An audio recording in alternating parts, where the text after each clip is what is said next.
बिस्मिल्लाहिर्रहमानिर्रहीम। अस्सलामु अलैकुम नाज़रीन। आज की वीडियो में हम बात करेंगे किसकी नाज़रीन? आज की वीडियो में हम बात करेंगे इमरान खान उर्फ चाबी वाला खिलौना, यानी जिसको जैसी चाबी लगाई जाती थी।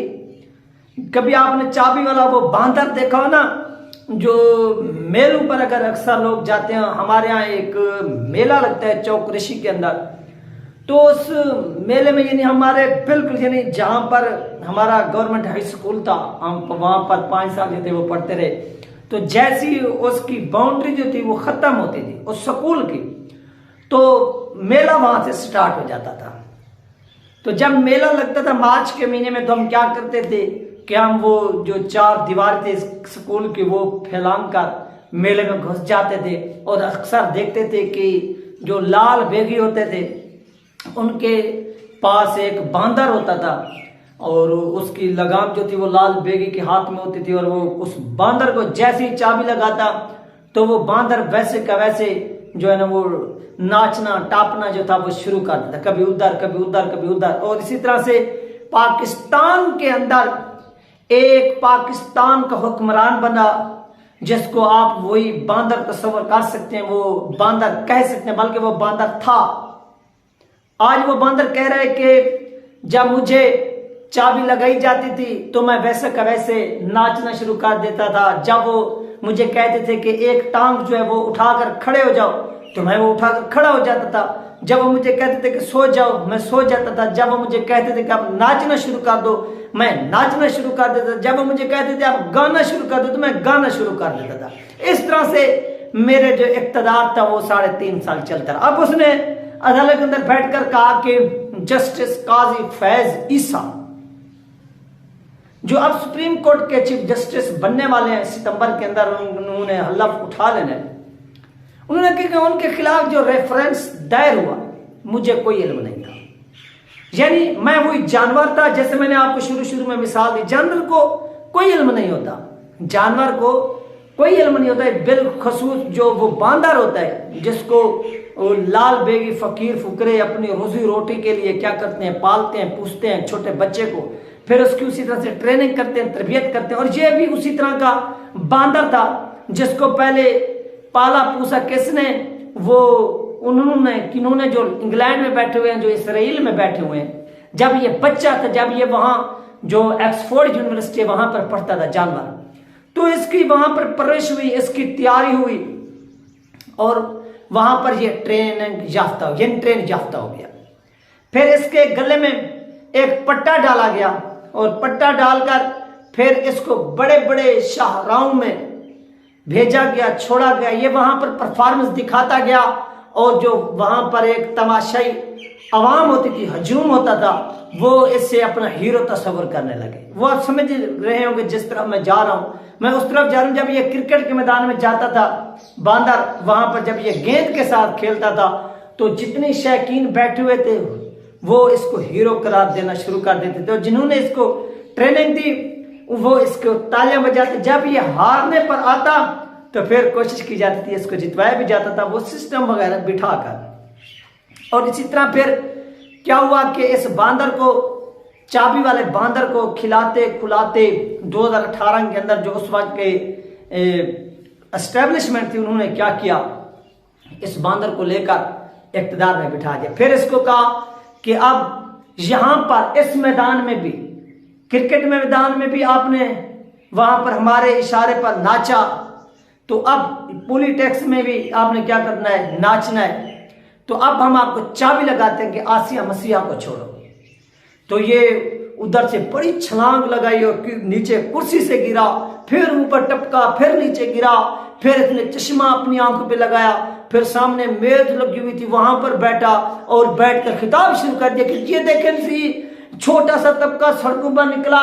और निकलने के बाद क्या हो गया, इसने एहतजाज किया, तोड़ फोड़ की, हम इसके दबाव में आकर अपने मुल्क को नीलाम नहीं करना चाहते, हम लोगों को तोहफत फराहम करना चाहते, हम इनको जेल में डाला हमने एक छोटे से। यानी ये बांदर उस वक्त इस तरह से नाच रहा था, और एक टांग पर कभी ये पूछड़ खड़ा कर देता है, कभी ये एक टांग खड़ी कर देता है, इस तरह से। फिर नाज़रीन ये सीन मुकम्मल हो गया इस बांदर का। फिर एक वाक्य रूनमा होता है कि अभिनंदन को छोड़ा जाता है, तो इस बांदर को फिर चाबी लगाई जाती है, इस बांदर को फिर चाबी लगाई जाती है। और इस बांदर को जब चाबी लगती है तो ये बांदर क्या करता है, फिर टप्पे टपोले लगा लगा कर आकर असेंबली में बैठ जाते हैं। और असेंबली के डेस्क में और भी इसके साथ छोटे बांदर बैठे होते हैं, वो तालियां बजाते हैं कि हा हा हा हा कि हमारा ये बांदर आ गया। और ये बांदर वहां पर बैठ कर करता है कि मैं अमन की खातिर, किसकी खातिर, अमन की खातिर अपनी इस बहन के यार को क्या कर रहा हूं, रिलीज कर रहा हूं, छोड़ रहा हूं। फिर ये उसको क्या करता है, छोड़ देता है, रिलीज कर देता है अमन के नाम पर। और फिर पूरी पाकिस्तानी अवाम इसके मुंह पर जूते मारती है। अगर नवाज शरीफ इंडियन लोगों को छोड़े तो गद्दार, अगर इमरान खान छोड़े तो मुहिब्बे वतन। ये कौन सा कानून है, ये कौन सा इंसाफ है। अगर वो गद्दार था तो ये उससे 2 गुना बढ़कर गद्दार था। फिर नाज़रीन क्या होता है कि गेम ऐसे तैसे चलती रहती है। फिर वो फैजाबाद के धरने का एक केस जो ना वो उठता है, और उस केस में क्या होता है कि जस्टिस काजी फैज ईसा साहब क्या करते हैं, एक फैसला सुनाते हैं कि जो तहरीक लबैक पाकिस्तान ने ये लॉन्ग मार्च किया, धरना दिया, और इस धरने के पीछे फलां फलां जो ताकतें थी वो मुलविस थी, बकौल जस्टिस काजी फैज ईसा। फिर जब उन लोगों के नाम सामने आते हैं, वो क्या करते हैं, वो एक रेफरेंस तैयार करते हैं। फिर वो रेफरेंस इस बांदर के हाथ में दे दिया जाता है, चाबी वाले बांदर के। ये बांदर फिर उसको अपने हाथ में लेता है, टीवी पर आकर बैठता है, नाचता है, टापता है और तमाशाई तालियां बजाते हैं, ये गया जस्टिस काजी फैज ईसा। फिर क्या होता है, उसके खिलाफ रेफरेंस दायर हो जाता है और ये नाचता रहता है, टापता रहता है, इस तरह से सीन गुजरता रहता है। लेकिन यहां पर जस्टिस काजी फैज ईसा साहब बच जाते हैं, यानी वो डिसमिस नहीं होते, वो ओहदे से बर्खास्त नहीं होते, वो नाअहल नहीं होते, और वो भज जाते हैं। और यहाँ पर चाबी वाले बांदर को एक झटका लगता है, क्योंकि यहाँ पर जो वो मदारी दिखा रहा था, जो करतब खेल रहा था, उसमें इसने नाक़िस कारकर्दगी दिखाई और वहां पर पूरा नहीं उतर सका। फिर इसके बाद नाज़रीन क्या होता है कि एक फ्रांस के अंदर गुस्ताखी होती है। फिर एस्टैब्लिशमेंट, एक तहरीक लबैक पाकिस्तान अपना लॉन्ग मार्च निकालती है, वो फैजाबाद के मकाम पर पहुंचता है। फिर एस्टैब्लिशमेंट इसको लगाती है चाबी। फिर ये बांदर वहां से उठता है, टप्पे टपोले लगाकर मुआहदा कर लेता है, मुआहदा भी हो जाता है, और ये टीवी पर आकर खिताब भी करता है, सब कुछ हो जाता है। उसके बाद उस धरने के सरबराह की डेथ हो जाती है, यानी जो क़यादत करने वाला, लीड करने वाला रहनुमा था, उसकी डेथ हो जाती है, वो वफात पा जाते हैं। फिर इस बांदर को मजीद मौका मिलता है कि अब क्या किया जाए। फिर वो पॉइंट, वो टाइम एंड हो जाता है, इख्तिताम पजीर हो जाता है। फिर इस बांदर को चाबी लगाई जाती है कि अब क्या करो, कि अब साद रिज़वी को गिरफ्तार कर लो। तो फिर ये बांदर क्या करता है, टप्पे टपोले लगाता है और लगा लगा कर क्या करता है, साद रिज़वी साहब को गिरफ्तार कर लेता है अपने मालिकों को कहने पर। जब साद रिज़वी साहब गिरफ्तार हो जाते हैं तो फिर ये चश्मे लगाकर, फिर ये टप्पे टपोले लगाकर आ जाता है, तकरीर करता है कि देखिए इन लोगों ने तोड़ फोड़ की और इस जुर्म में हमने क्या किया, इनको अरेस्ट कर लिया। फिर उसके बाद एक समरी तैयार होती है, इसको चाबी लगाई जाती है।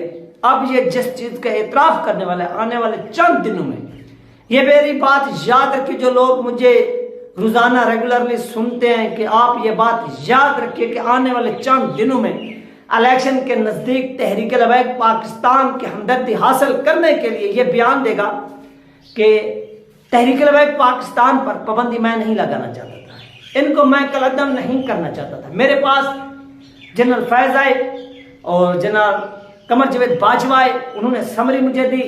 फिर मैं अपनी मालिकों की मानता, जिस तरह से मुझे ट्रेनिंग दी गई, और मैं वो बांदर बनकर नाचता हुआ, चाबी वाला बांदर टापता हुआ वहां पर पहुंचा। और फिर मुझे पता भी नहीं था, और मैं जब मुझे पता चला तो मैंने इसकी मुखालफत की, और इस तरह से तहरीक लबैक पाकिस्तान क्या होगी, कलअदम हो गई। ये नाज़रीन इसका वो सारा किस्सा था, सारा वो 22 साल जद्दोजहद थी, जो इसकी 22 साल बांदर की जद्दोजहद, इसकी ट्रेनिंग को मैंने 10 मिनट में ठोक कर पूरी कौम के सामने रख दिया कि इस तरह से ये बांदर नाचता रहा और अपनी जो सियासत है वो करता रहा। ये थी नाज़रीन एम अपडेट जो आप लोगों के साथ शेयर की गई है। इंशाल्लाह मिलते हैं नेक्स्ट वीडियो में। अपना ख्याल रखिएगा, मुझे तो मैं याद रखिएगा। अल्लाह हाफिज।